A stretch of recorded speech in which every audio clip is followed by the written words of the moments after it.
बिस्मिल्लाहिर्रहमानिर्रहीम। अस्सलाम वालेकुम पाकिस्तान। मेरा नाम है फ़याज़ अहमद और आप देख रहे हैं मेरा YouTube channel triple A news. आज हम बात करेंगे मियाँ शहबाज शरीफ साहब को जो गिरफ़्तार करने की कोशिश की गई नैब की जानिब से, लेकिन उन्हें नाकाम लौटना पड़ा। उसके अलावा शरीफ फैमिली के जो अंदरूनी मामलात हैं, किस तरह से वो टूट फूट का शिकार हैं। दोनों भाई जो दहाइयों से एक साथ नज़र आते थे, अब वो उनके ताल्लुकात आपस में किस नहज को पहुँच चुके हैं, इस हवाले से बात करेंगे। लेकिन इस सबसे पहले आप तमाम दोस्तों से रिक्वेस्ट है कि मेरे चैनल को सब्सक्राइब करें, दोस्तों के साथ शेयर करें और बेल आइकन का जो बटन है उसे ज़रूर प्रेस करें ताकि मेरी हर नई आने वाली वीडियो आप तक बआसानी पहुंच सके। शरीफ फैमिली के ताल्लुकात के हवाले से सबसे पहले बात करूंगा कि 2017 से हम देख रहे हैं किस तरह से नवाज़ शरीफ, उनके बच्चे, दोनों बेटे और बेटी मरीम नवाज़ जो है वो किस तरह से नैब के निशाने पर थी, किस तरह से सुप्रीम कोर्ट से मियाँ साहब नाअहल हुए और सिर्फ नवाज़ शरीफ साहब की जो फैमिली थी वही जो है वो नैब के निशाने के ऊपर थी। उन्हीं के ऊपर केसेस बन रहे थे, उन्हीं की जायदादों की, उन्हीं के जो कारोबार हैं, उन्हीं की जो मनी लॉन्ड्रिंग है, हर तरह से उन्हीं की बात हो रही थी। जबकि शहबाज शरीफ साहब, उनका बेटा हमज़ा शहबाज, वो दोनों ही बड़े पुरसुकून और बड़े रिलैक्स हमें नज़र आ रहे थे हर जगह पर, हर तरफ। इलेक्शन हुए 2018 के, शहबाज शरीफ साहब जो है अपोजिशन लीडर बनकर सामने आए, हमज़ा शहबाज जो है वो पंजाब में अपोजिशन लीडर बनकर सामने आए। जबकि नवाज़ शरीफ साहब की सियासत बिल्कुल ख़त्म हो गई, मरीम नवाज़ की सियासत जो है वो बिल्कुल ख़त्म हो गई और उनके दोनों बेटों को मुल्क से फ़रार होना पड़ा। उनके दोनों बेटे जो है वो मुल्क में वापस 2017 के बाद नहीं आए, जहाँ पर कुलसूम नवाज़ की मौत के वक्त भी वो दोनों बेटे जो है नवाज़ शरीफ साहब के वो वतन वापस अपनी माँ की मैयत के साथ ना आ सके। जबकि शहबाज शरीफ साहब और उनके बच्चे, खसूसन हमज़ा शहबाज और शहबाज शरीफ जो है वो बड़े मज़े से पाकिस्तान के अंदर रह रहे थे और अपनी सारे मामला जो है वो देख रहे थे। 2019 में, जब 2019 फरवरी में शहबाज शरीफ साहब जब गिरफ़्तार थे नैब के हाथों, उसके बाद जब उनकी ज़मानत हुई और मियाँ नवाज़ शरीफ साहब जो है वो जेल में थे, उस वक्त अपनी सज़ा जो है वो काट रहे थे। और उसके बाद जो है वो एक बीमारी का सीज़न चला। मियाँ साहब किस तरह से बीमार हुए, किस तरह से उनको बाहर ले जाया गया, तो शहबाज शरीफ साहब को भी मौका मिल गया उनके साथ बाहर जाने का। नवंबर 2019 में शहबाज शरीफ साहब जो है वो मियाँ साहब के साथ, मियाँ नवाज़ शरीफ साहब के साथ लंदन चले गए और काफ़ी टाइम उन्होंने लंदन में गुजारा। लेकिन पिछले दिनों की या पिछले टाइम की चीज़ों को देखा जाए तो शहबाज शरीफ साहब बड़े रिलैक्स थे और बड़े उनकी जो एक अपना एक सियासी अंदाज़ है सियासत करने का, उस तरीके से वो बड़ी अच्छी प्लानिंग के साथ चल रहे थे कि वो उन्होंने अपने रास्ते से मियाँ नवाज़ शरीफ साहब को भी हटा दिया। मरीम नवाज़ की सियासत जो है वो भी बिल्कुल ख़त्म कर दी और ख़ुद जो है वो सियासी मैदान में मौजूद थे। वो तो प्राइम मिनिस्टर बनने के ख्वाब देख रहे थे, लेकिन इलेक्शन के बाद जो चीज़ें सामने आई, वो प्राइम मिनिस्टर तो ना बन सके लेकिन अपोजिशन लीडर बनकर वो वफाकी जो पार्लियामेंट है, जो वफाकी नेशनल असम्बली है, वहाँ पर पहुँच आए पंजाब असम्बली से निकल कर। हाँ, वो वज़ीर आज़म ना बन सके लेकिन अपोजिशन लीडर की सूरत में जो है वो वफाक में ज़रूर आ गए, इस्लामाबाद की जो एक इन्वायरमेंट है उसको एंजॉय करने के लिए। लेकिन उसकी निस्बत मियाँ नवाज़ शरीफ साहब को उन्होंने सियासत से बिल्कुल आउट कर दिया और मुल्क से भी उनको बाहर भिजवा दिया गया।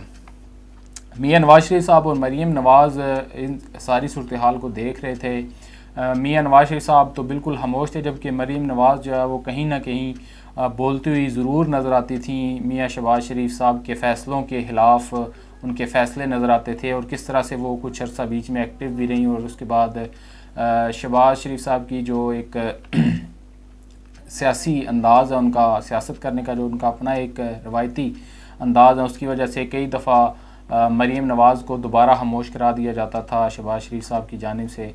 लेकिन उसके बावजूद जो है मरीम नवाज़ अपना एक तरीक़ाकार जो है उनका एग्रेसिव सियासत करने का वो ज़रूर कहीं ना कहीं ज़रूर सामने आता था।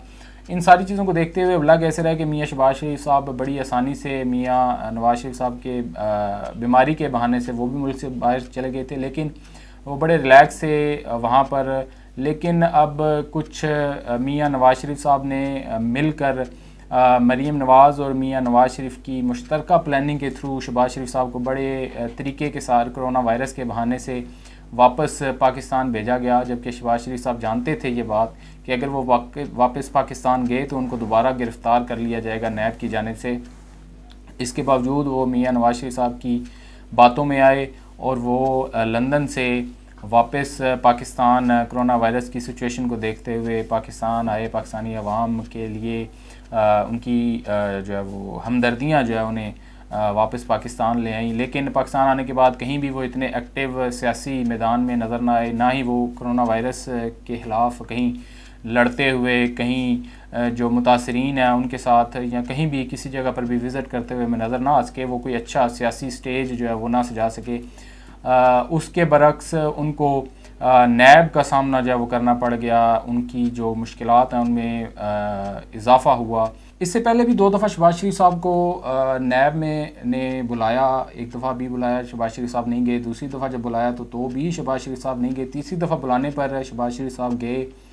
तो नैब की जानिब से जो सवालात पूछे गए, उन सवालात का शहबाज शरीफ साहब के पास कोई जवाब नहीं था, क्योंकि नैब के पास तमाम सबूत मौजूद थे, वादा माफ़ गवाहान भी मौजूद थे और दूसरे भी तकरीबन 100 से ज़ायद गवाह जो हैं वो मौजूद थे शहबाज शरीफ साहब के ख़िलाफ़। तो शहबाज शरीफ साहब नैब को अपने सवालात, अपने जवाबात के साथ मुतमिन नहीं कर सकते थे। जब दोबारा शहबाज शरीफ साहब को नैब ने बुलाया तो शहबाज शरीफ साहब ये बात जानते थे कि अब उनकी गिरफ़्तारी जो है वो यकीनी है, उनको ज़रूर गिरफ़्तार कर लिया जाएगा जब वो सवालात के जवाबात नहीं दे पाएंगे। इसीलिए उन्होंने लाहौर हाई कोर्ट में ज़मानत के लिए भी अप्लाई किया हुआ था। कल उनकी दरख्वास्त जो है वो ज़मानत के लिए वो मंजूर हुई है। कल उसके ऊपर समाअत होगी, देखते हैं क्या फ़ैसला होता है लाहौर हाई कोर्ट से। वो बड़े इस बात को लेकर काफ़ी उम्मीद है उन्हें कि उन्हें लाहौर हाई कोर्ट से जो है वो ज़मानत मिल जाएगी। लेकिन आज जब नैब उनको गिरफ़्तार करने के लिए पहुंची वहां पर, तो मुख्तलिफ़ चीज़ें सामने आ रही हैं। एक तो कहा जा रहा है कि उनको पहले इन्फॉर्म कर दिया गया था, तो वो मॉडल टाउन से निकल गए थे और अपने किसी करीबी साथी के घर पहुंच गए थे। कुछ लोगों का ये कहना है कि नैब को उनके घर के अंदर जो है सर्च करने की इजाज़त ही नहीं दी गई, वो घर के अंदर ही मौजूद थे। जबकि नैब टीम जो है उसको जो एक फ्रंट रूम या ड्राइंग रूम आप कह सकते हैं, वहाँ पर बिठाकर चाय वगैरह पिलाकर वहीं से वापस भिजवा दिया गया। चंद नैब की जो 3 ख़वातीन मेंबर थी उनको घर के अंदर ले जाया गया, लेकिन अपनी मर्ज़ी का जो एरिया है वो दिखाकर वापस भिजवा दिया गया। इस वक्त शहबाज शरीफ साहब जो हैं वो मुकम्मल तौर पर इस केस में फंस चुके हैं। और देखा जाए तो जब वो पुलिस और नैब टीम वहाँ पर पहुँची तो कारकुनों की भी कोई बड़ी तादाद शहबाज शरीफ साहब को बाहर, घर के बाहर जो है वो नहीं इकट्ठी हुई। कुछ चंद एक 20-25 से ज़ायद शायद वहाँ पर जो कारकुन थे वो भी इकट्ठे ना हुए शहबाज शरीफ साहब के लिए। 3 दफ़ा शहबाज शरीफ साहब इस मुल्क में, इस सूबे के अंदर जो वज़ीर आला रह चुके हैं, इस वक्त अपोजिशन लीडर हैं। लेकिन हालात ये हैं कि 20-25 से ज़ायद अफराद जो है वो उनके लिए बाहर उनकी रहाइश गाह के इकट्ठे भी ना हुए। इस सारी सूरत हाल को अगर देखा जाए तो इस वक्त मरीम नवाज़ जो हैं वो अपनी एक खामोश पॉलिसी के तहत जो है वो काम कर रही हैं। वो बिल्कुल सेफ़ साइड पे हैं इस वक्त। और शहबाज शरीफ साहब जो हैं वो इस वक्त नैब के नगे में आ चुके हैं। अब उनका बचना जो है वो काफ़ी मुश्किल है। उनके वकला भी ये चीज़ उनको बता चुके हैं कि इस केस में बचना जो है वो, इस केस को लटकाया तो जा सकता है लेकिन इस केस से बचना जो है वो बिल्कुल नामुमकिन है। और लग ऐसे रहा है कि जैसे शहबाज शरीफ साहब भी इस केस के मुकम्मल होने के बाद, इस केस का फ़ैसला आने के बाद शायद सियासत करने के अहल नहीं रहेंगे। ये एक बड़ा प्लस पॉइंट होगा मरीम नवाज़ के लिए अगर वो शहबाज शरीफ साहब को किसी न किसी तरीके से सियासत से किक आउट करने में कामयाब हो जाती हैं। ये सारी सूरत हाल तो थी नैब की पेशी की, और जो शरीफ फैमिली के अंदर एक टूट फूट है। उसके बाद जो मुकाबला होगा वो हमज़ा शहबाज और मरीम नवाज़ के दरमियान होगा। किस तरह से वो सियासत अपनी को लेकर आगे चलते हैं, वक्त के साथ साथ चीज़ें मज़ीद क्लियर होती जाएंगी। लेकिन शहबाज शरीफ साहब के हवाले से एक और चीज़ बताता चलूँ कि शहबाज शरीफ साहब भरपूर कोशिश करेंगे एक दफ़ा मुल्क से बाहर जाने की, लेकिन अब उनका मुल्क से फ़रार होना, अब उनका मुल्क से बाहर जाना नामुमकिन है। क्योंकि अगर उन्होंने ऐसी कोशिश की या अगर उनको अबूरी ज़मानत कल मिल गई तो मेरा ख्याल है कि उनका नाम सबसे पहले जो ECL में डाल दिया जाएगा। और एक और चीज़ भी है कि ये जो हुक्मरान है, अगर इनको नैब गिरफ़्तार भी कर लेती है तो आगे बजट का इजलास जो है वो शुरू होने वाला है। उसमें शहबाज शरीफ साहब को जो है वो बुलाया जाएगा। इजलास में शिरकत के बाद ज़ाहिर सी बात है वो रोज़ाना जेल तो नहीं जाएंगे। यहीं पर मिनिस्टर इनक्लेव के अंदर जहाँ पर अपोजिशन लीडर की एक रहाइश गाह मौजूद है, उसी को सब जेल करार दे दिया जाएगा। तो वहाँ पर वो जो सेशन के जो दिन है, जो इजलास के दिन है, वो वहाँ पर गुजारेंगे और इसी दौरानिए में जो है वो शायद उन्हें जुडिशल करके जेल भिजवा दिया जाए और दोबारा से उनको ज़मानत भी मिल जाए। इनको जेल भी इस बड़ी मज़े की जो जेल है, जो गरीब की जेल है, अगर वो इनको देखनी पड़ जाए तो फिर तो शायद ये इस मुल्क से कब के फ़रार हो जाते। इस वीआईपी और एसी वाली और टेलीविज़न वाली जेल के बावजूद भी ये गिरफ़्तार होने को जो है वो तैयार नहीं है। इसके बावजूद ये घरों से भागते हुए फिरते नज़र आते हैं और नैब की टीम जो है वो इनके पीछे पीछे हमें भागती हुई नज़र आती है।